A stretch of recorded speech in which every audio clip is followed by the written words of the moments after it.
to today's webinar, which is on mainstreaming the private security sector in Nigeria security architecture. Today, we will be listening to experts and other stakeholders on this issue, and we believe that we will learn quite some things from this conversation today. The webinar comes at a time when we are dealing with security challenges, and then every effort is being made to ensure that we come up with solutions. We are also mindful of the fact that in doing so, we want to also provide responsible private security in Nigeria. So today we have eminent panelists who will be discussing and then giving their views on these issues.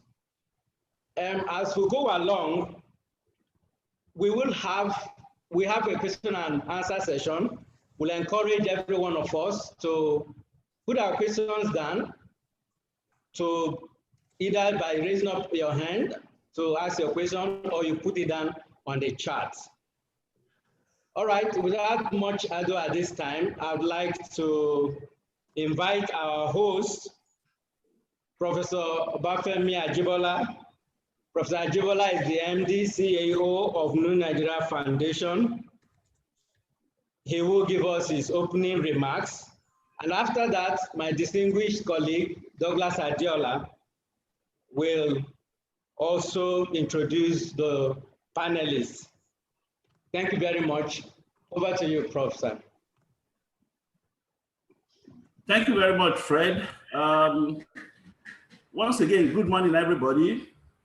It gives me great pleasure to welcome you all to this webinar on mainstreaming the private security sector in Nigeria's security architecture. As you know, NNF is a non-governmental organization based headquartered in Lagos. We are basically a development agency dealing with issues related community development.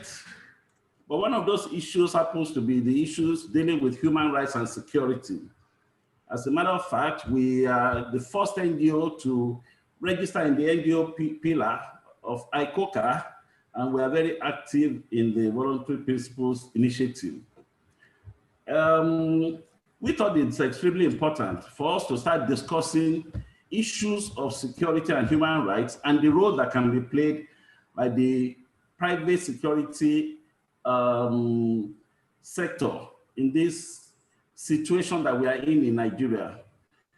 As you know, security has become a very, very prominent issue that we have to deal with in Nigeria. And solving the problem that we have, we require that all hands be on deck. So one of the things that we thought was extremely important was for us to sit down and see how the private security sector can impute into providing solutions for some of these security problems. And it is with that in mind that we decided that we will have this webinar. So I'm quite happy to see all of you, and I welcome you. I hope that we are going to have a wonderful and exciting session. I thank you for coming, and I wish you good deliberations. Thank you very much. Thank you very much, and good morning to everyone. And thank you very much to the New Nigeria Foundation for organizing and hosting this event. It's a privilege to be amongst so many of you, and I think the backgrounds and experience that you all bring to the table should make for great conversations during this panel discussion this morning or lunchtime for some of you. I've been asked to speak about the International Code of Conduct and the Code of Conduct Association. And what I'll try and do in a few minutes that I have is also maybe identify 3 or 4 areas on which we could maybe build during this webinar and as part of our ongoing efforts with you all in the region to raise security standards in a private sphere, private security contractors. First, I think maybe speak about directly the International Code of Conduct Association. It's a relatively new organization. It's an international organization based here in Geneva. It's known as a multi-stakeholder association organization, in as much as it brings together governments, private security companies, civil society organizations, as well as a range of observers, which include think tanks, academics, as well as major clients of private security companies. The being of the association is very much as the oversight governance mechanism for the implementation of an international code of conduct for private security providers. The International Code of Conduct Association was established in 2013. The Code of Conduct was drafted and adopted in 2010 as part of a multi-stakeholder initiative as well. In other words, it brought together major players in the security industry, civil society organizations, as well as governments to develop the first of its kind international code of conduct, specifically addressing standards within the private security industry, with a particular focus on a range of human rights and humanitarian law provisions, many of which most of you are very familiar with. So everything from question on use of force, weapons management, sexual exploitation, human trafficking, some labor issues, etc. So a wide-ranging code of conduct. The stakeholders that created the code of conduct opened it up for signatory purposes in 2010. About 700 companies signed up to the code of conduct from different regions around the world, including in Nigeria and West Africa. The next step with the establishment of the association, also as a multi-stakeholder organization, was to deliver on the commitments of the security providers to integrate fully the code of conduct into their practices, procedures, culture, leadership, ethos, etc. And so the idea with the Code of Conduct Association being established was to then work with its members, which, as I mentioned, includes governments, 7 at present, private security companies at present around the 100 mark or thereabouts, including 3 or 4 in Nigeria and a number in West Africa, civil society organizations, which I gather we have, including New Nigeria Foundation and Light Africa, about 9 in Nigeria, and observers.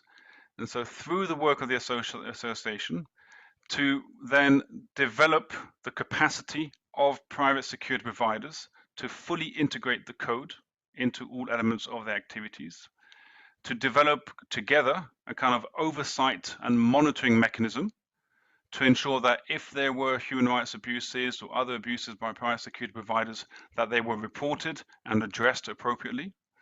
And then to also work in a form of certification to help security companies and advise security companies to achieve certification, a combination of an ICOCA certification standard, which is combined with presently a couple of ISO international standards as well.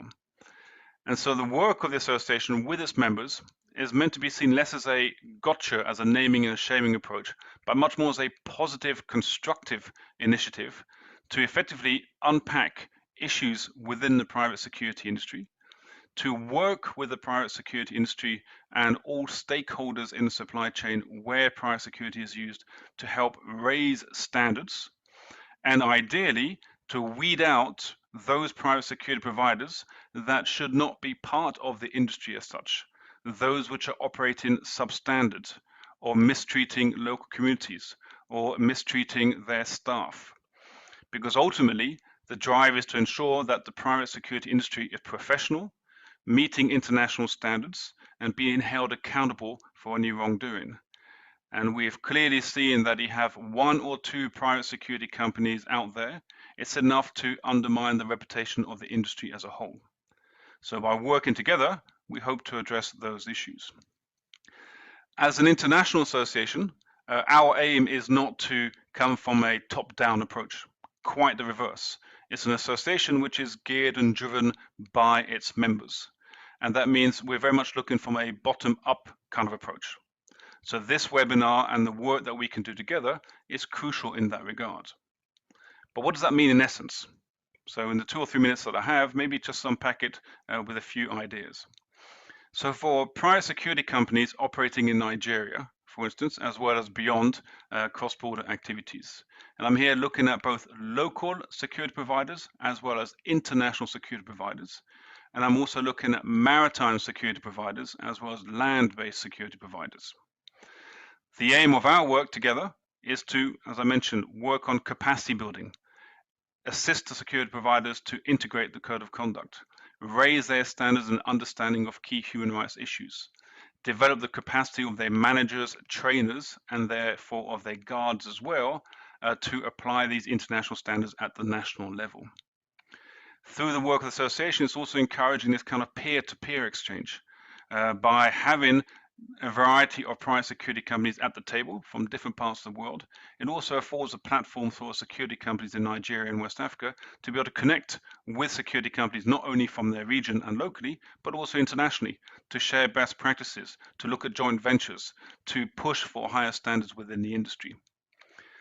And I think as a third piece of private security companies, by working with the association and with civil society organizations and the local authorities, it also creates a higher level of client recognition. In other words, those entities out there, and there's a growing number of multinationals, governments, and others that are looking to the highest standards within the security industry, by being associated with the association, it provides those private security providers with that platform and the strong reputation and assurances that we need to give to clients that those standards are being met. For governments, and at this stage we have 7 governments which are part of the association. We're very much hopeful that more governments in the region, in Nigeria in particular, would join the association. Because for governments, it's also the opportunity to show leadership in this field, to demonstrate that they are taking the issues of management of the private security industry and the regulation of the private security industry on their territories seriously, that they want to see their security industry applying the highest international standards, and through that also benefit by being part of the association from the support and the capacity building and the network that the association can bring to the table to help develop the sort of national understanding, the regulatory understanding, so that it meets international standards. And by being a government member as well, we're also very much hopeful that there's this exchange between different governments that are at the table that are dealing with private security matters. It's also an opportunity for governments to speak to the presence of international security providers on their territory, but also to speak to the requirements and standards that international clients need to meet and subscribe to domestically, and not simply come in and apply only international standards. And then for civil society organizations. And civil society organizations play a crucial role in our work, not only in terms of that kind of capacity building and raising awareness of potential issues linked to the private security industry, but they can also develop a stronger local as well as regional network of like-minded civil society organizations that have a particular interest in human rights issues and humanitarian issues as relates to private security contractors. What we hope to see also with civil society organizations is not only a kind of a monitoring approach to their work, a sort of oversight approach, but an interaction with the authorities, with the companies themselves, to understand what the issues could be, to see how we can overcome any concerns there may be with local communities or the security personnel, and then to address positively any lacunas within the security industry or amongst the security providers that they're interacting with. So civil society organizations play a vital role in many ways because they are the eyes and the ears on the ground of any negative issues. And then last but not least, with regard to clients. So we need to recognize that, of course, the private security industry is a demand-driven industry. There are commercial realities to this industry. And eventually we are looking at the clients, those that are hiring security providers, to be looking to the highest standards amongst their security providers before selecting such security providers. And we're seeing a growing pressure on clients, multinationals, governments, and others as part of their own due diligence when procuring the service of security providers to ensure that those security providers meet international standards. And through that, a growing recognition that by working with the association, they're getting those kind of assurances and the level of due diligence that they require to meet their needs within their supply chain. But clients are those that will very much drive the market environment, and our interaction is positive and growing with a range of local, multinational, corporate, as well as government clients and humanitarian agencies in different parts of the world. So I know I have very little time, so I'll pause here at this stage with your permission, Chair, just to indicate that the strength of what we're trying to do is both the international as well as national connections, but in particular it's by bringing the key stakeholders to the table across the different stakeholder groups. And the second, I think, main strength that we have here is the fact that the International Code of Conduct is the first of its kind for private security providers. So this is a great opportunity for all those involved in the industry to show leadership, to want to raise standards, and to address the issues before any wrongdoing. Well, welcome everybody. My name is Andrew Uta. Well, ICOCA, prior to our involvement in ICOCA some years back, we really didn't know anything about ICOCA. It was brought to our attention by one of our clients, who is a signatory to the association, and it was a requirement that we belong to ICOCA to continue our relationship with this particular and highly valued client. So that was how we got involved, got to know about ICOCA, and became a member of the association. The relationship has actually been very good, inspiring, and very motivating in our building up of our own standards in our organization. However, the challenge that we've had is in the area of certification. As you may well know, the local industry, the local private security industry, is regulated by government, the Ministry of Internal Affairs, and Civil Defense Corps. The Civil Defense Corps is our regulators, and they have an entirely different approach to controlling the industry. And of course, you may also know that there's a very big issue of standards in the private security industry in Nigeria.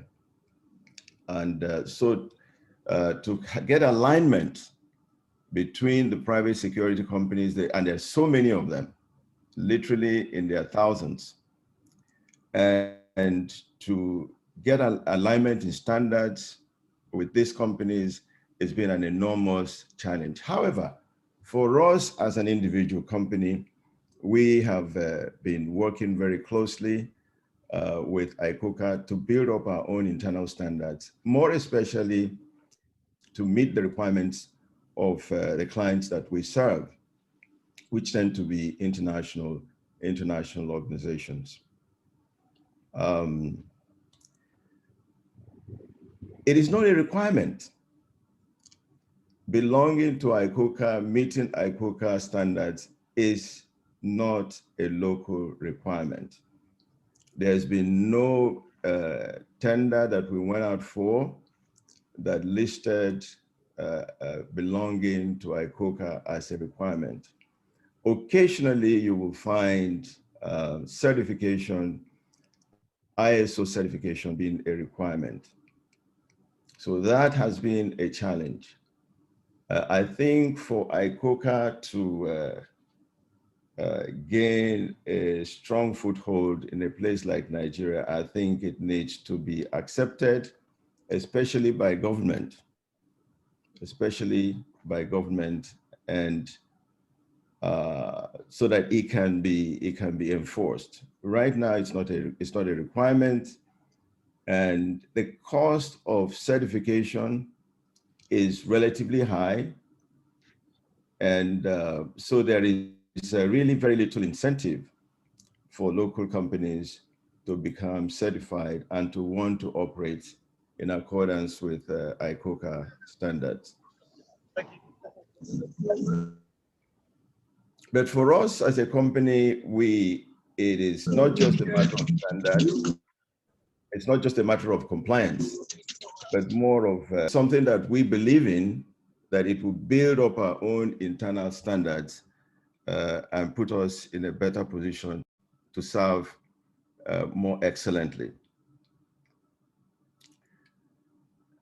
So those are the comments I want to make. Our relationship with ICOCA so far has been very positive, but we're driving it on our own. It is not a local requirement, but it's important to us because it helps us to run our organization and to serve far better than perhaps we otherwise would do. Thank you very much. I don't know whether the organizer can allow me to share my screen. If they can, it's showing that the host has disabled sharing. But while they are doing that, let me first of all thank the organizer of this program for inviting me to come and deliver this lecture. Immediately I saw the topic, I think the person that came to mind about mainstreaming the private security sector in Nigerian security architecture was to actually come here and discuss, not really doing a PowerPoint, because there cannot be any better time for us to discuss this topic, than this time that we have a lot of challenges, on our hands. I don't know whether you can see my screen now. Yes, we can, sir. Can you see the PowerPoint? Yes, we can. Yes. Oh, absolutely nice. Okay. Why did I say so? When I went through the literatures on this topic, most of the literatures are very old. They do not meet the current dynamics that we have in our security architecture in Nigeria. So I was actually tempted to just come and actually speak to the audience without necessarily going to the PowerPoint, but it's a requirement, so I'm just going to do that. I will try to look at the academic's point of view. Then within the time, I will try to actually go to the nitty-gritty of the requirements in Nigeria. Nigeria is a very special place. It's very different from most places I have studied. And I think the situation here requires maybe a different approach. But having said that, I want to also thank the person that spoke earlier, Jamie, for talking about the regulations. It's very important. And I want to also acknowledge Major Emmanuel Imaku, who is also going to speak after me. The three major areas that we can classify security controls are actually the issue of management security. The second area is that of operational security. And the third one that I try to put here is what we do most times, which is the area of physical security control. The time will not allow me to break them down, but I want to assume that my audience are actually abreast with some of these terms. So let us look at it. What is management security? Security management is the identification of an organizational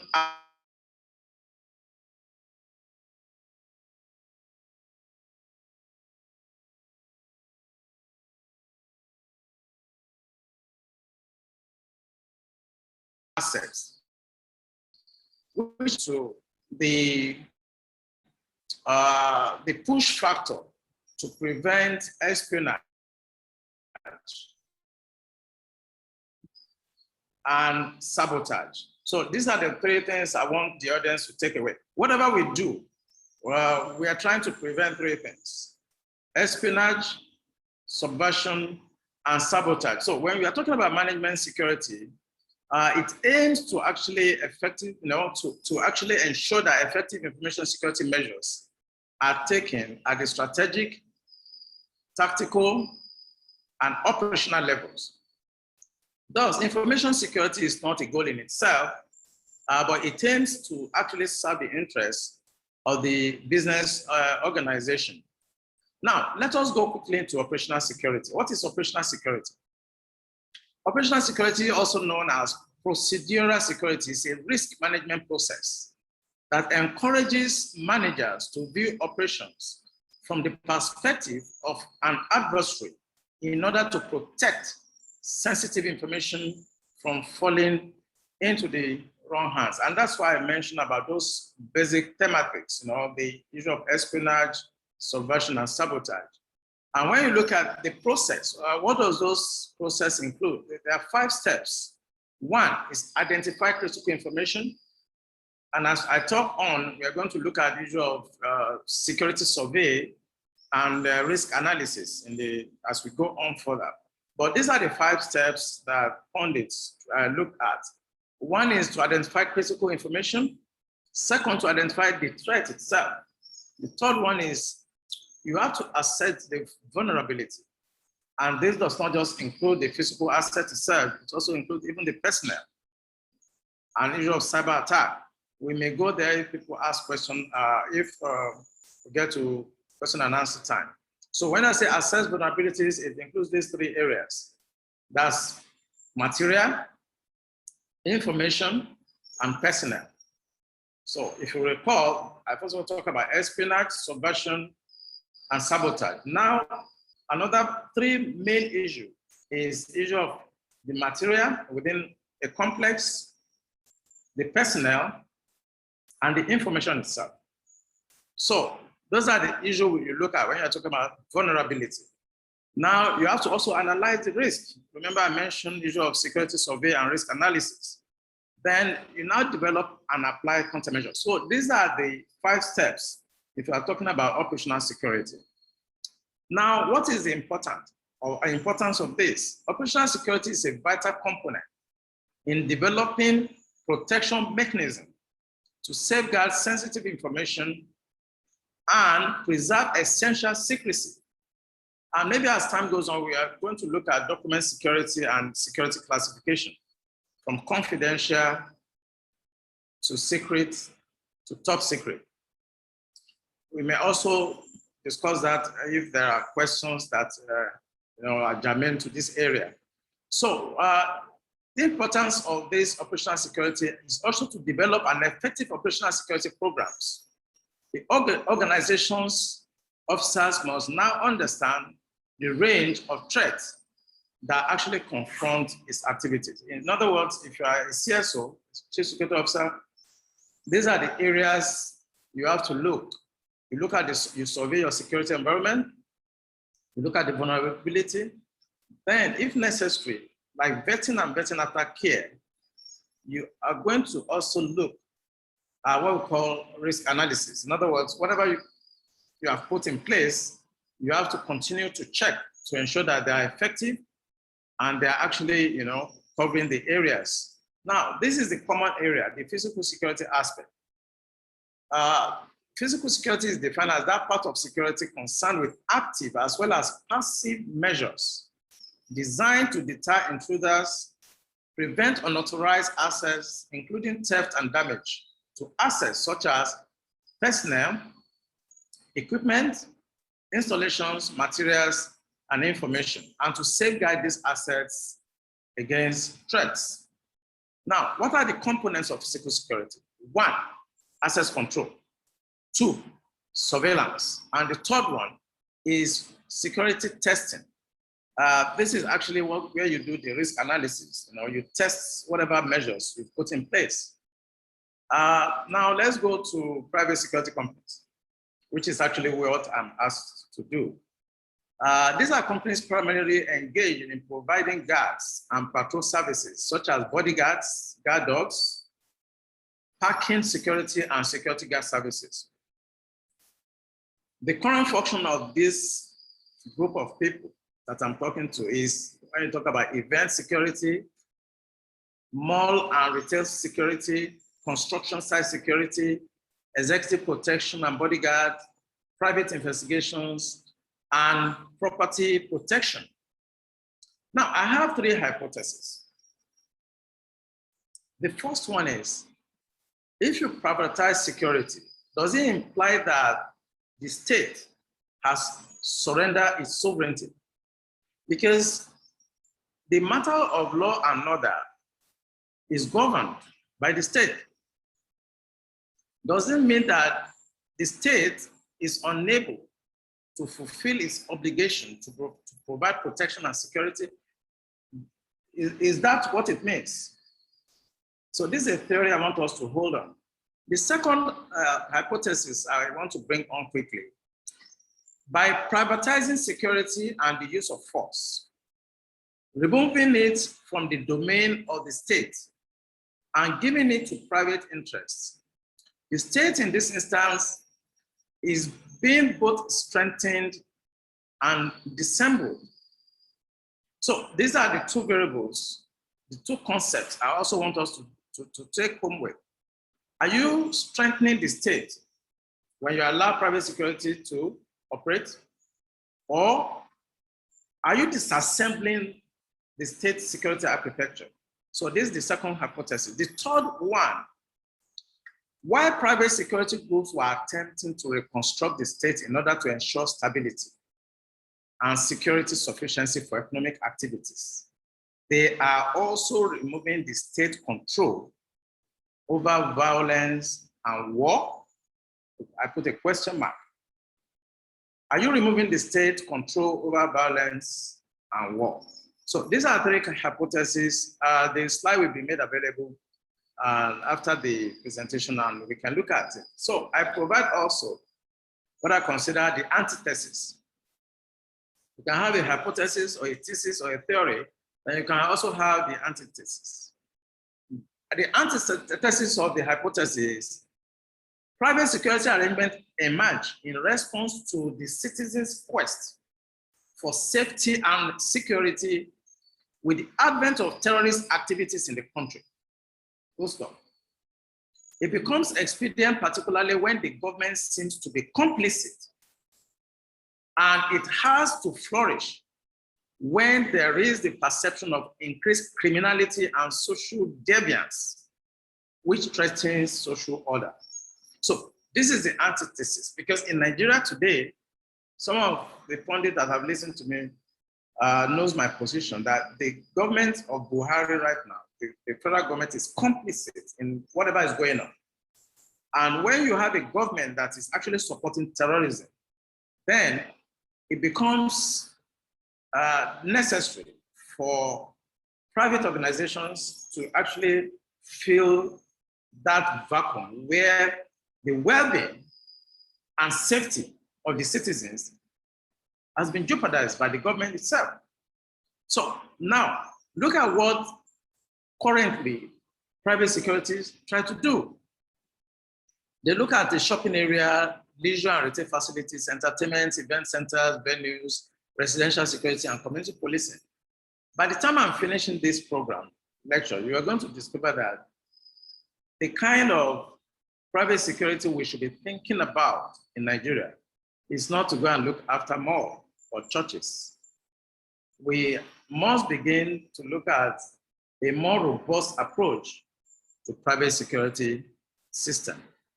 Now, to confront the current security challenges in our society, the use of robust private security arrangements should be revisited in Africa. And that's going to be my position today, that private security organizations should actually wake up from their slumbers and should not think is bread and butter, where you just wear uniform, train some guys how to march and go and position them in front of a church or a mall, or you go and guide a university, because I'm speaking from my university, from my office, and I know that at the gate here, we have some private security there. And I know that if I just come inside this campus with just a knife, I'm going to overwhelm them. So that's where this lecture is going to go. We have to actually go beyond just wearing uniform and standing at the gate. So if you look at the slide that is on the screen, you see that the Central Intelligence Agency confirms presence of Blackwater in Pakistan.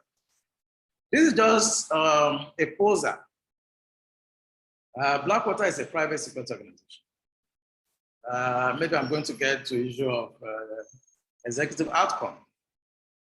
I don't know whether that is what these organizers are having in mind when they ask me to come and talk. Because if you have somebody like Shekau, which is on your screen, and you have some uniformed person at my gate here, and they're not armed, they don't have any sophisticated equipment, no electronic intelligence apparatus, no signal intelligence apparatus. There's nothing like special intelligence here. I just put people at the gate. I don't think they can withstand the kind of insecurity we have in Nigeria today. Even the police in Nigeria today are overwhelmed. Even the army, where I served for 35 years as a combat intelligence officer, they're overwhelmed. So if we are talking about private security, I don't want us to joke about it.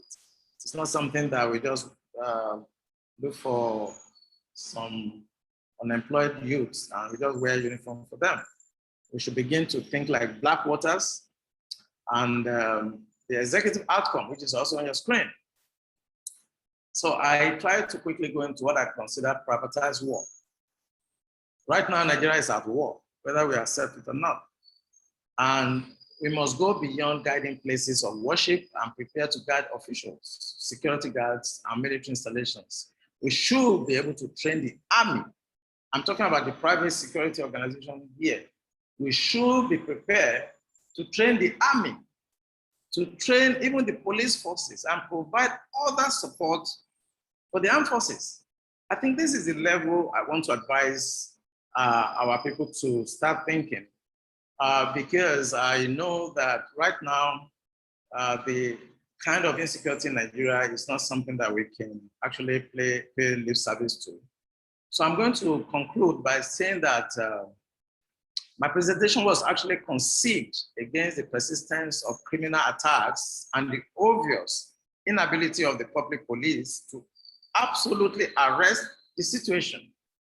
If the police cannot arrest the situation and the private security organizations want to come in to fill that gap, and I just want to advise that we should be having a rethink and we should come up with a different strategy to enter into that gap. I don't want to say market, but there's a gap that private security organization must come in to fill. You can see the Southwest governors, they're talking about Amotekun, the Southeast governors are talking about the Ubedike and so on. So how should the private security organization in Nigeria actually program themselves to be relevant? But that is the question.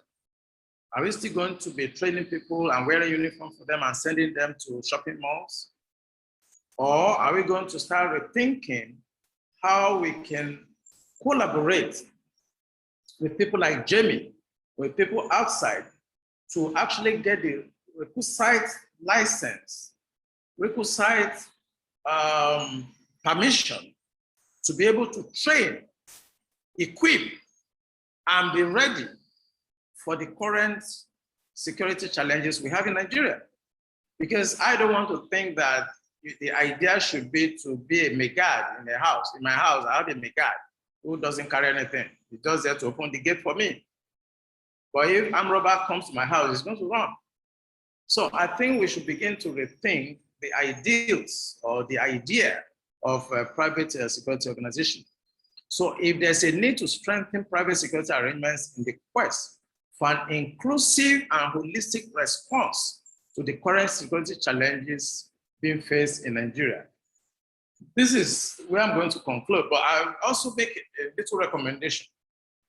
And that is, policing system should be transformed from the reliance on the monopoly of state as a provider of public service, but adopt a conceptual extra strategies in community security and crime control through self-participation for a private security to provide more robust guard services.